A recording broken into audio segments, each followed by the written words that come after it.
Welcome Pisces, it's June 2018. Dadhichi here once again with the forecast for those of you born under the sun sign of Pisces or rising sign or even lunar sign. You can apply this if you know those astrological facts about your horoscope. And this month it's a very important broadcast because I want to talk about this right here, which is the planet Uranus just having moved into your third house. The third house is an interesting house. It's the house of courage. It's also the house of short travels. It's the conscious mind, and it is disruptive and revolutionary in nature. It is definitely bringing change to you, and you may already be feeling the stirrings of that within your conscious thinking processes. Communication, alliances, business communications to some extent, the agreements and pacts you make with other people will be subjected to some very intense change. Now, all of the planets present you with opportunities for change, but of course that happens in different degrees and different areas of your life, different parts of your own self. This is a planet of radical and abrupt change.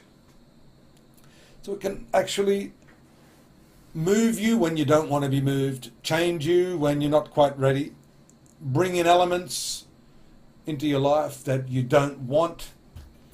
And what you have to understand, Pisces, is that those changes you may or may not want are often not in your hands.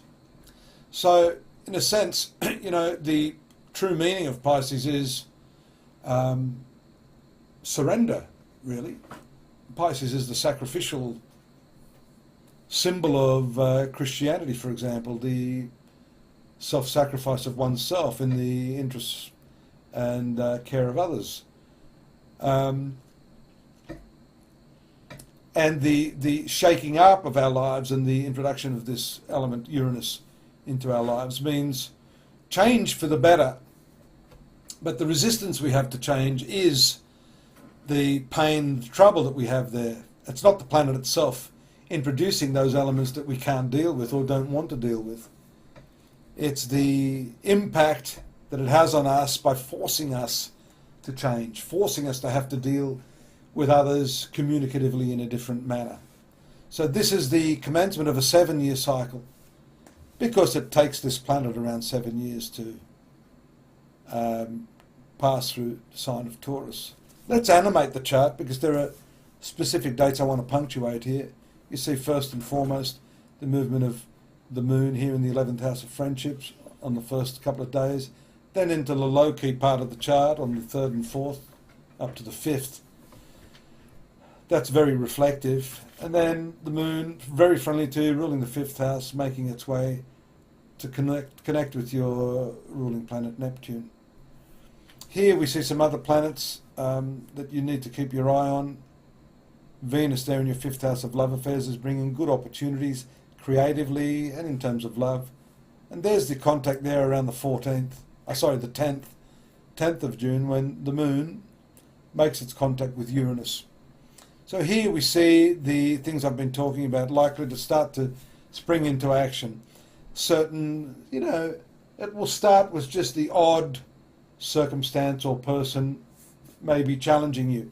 You know, Uranus will manifest in different ways, maybe even as personalities in your life. So you need to be on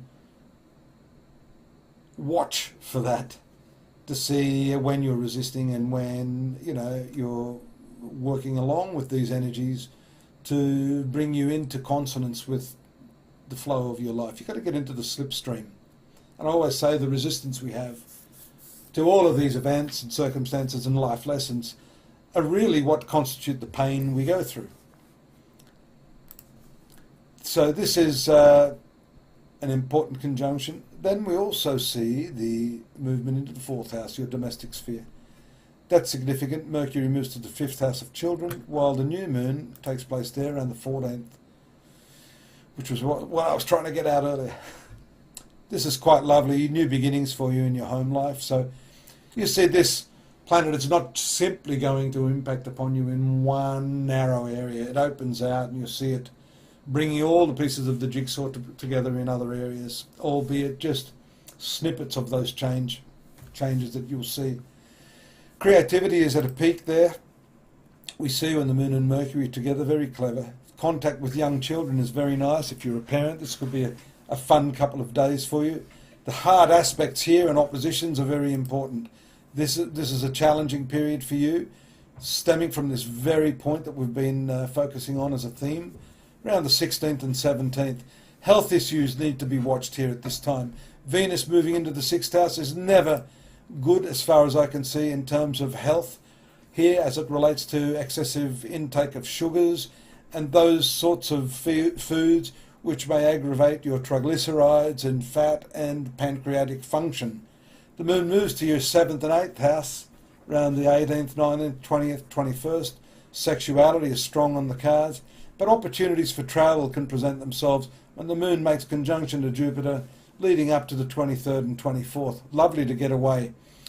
Back to work and work matters around the 25th, and some nice opportunities there from Venus in the triangular aspect to that planet around the 27th. The full moon is another important component of your transits. Here we see 27, 28, the full moon in your 11th house of profitability and also social activities in close conjunction with Saturn. This means opportunities are there, but your heart may not be in it. If you don't need or want to be with people at that time, just take some time out, which is also shown as the moon swings back around into its original position of the month when it was there in the 12th house.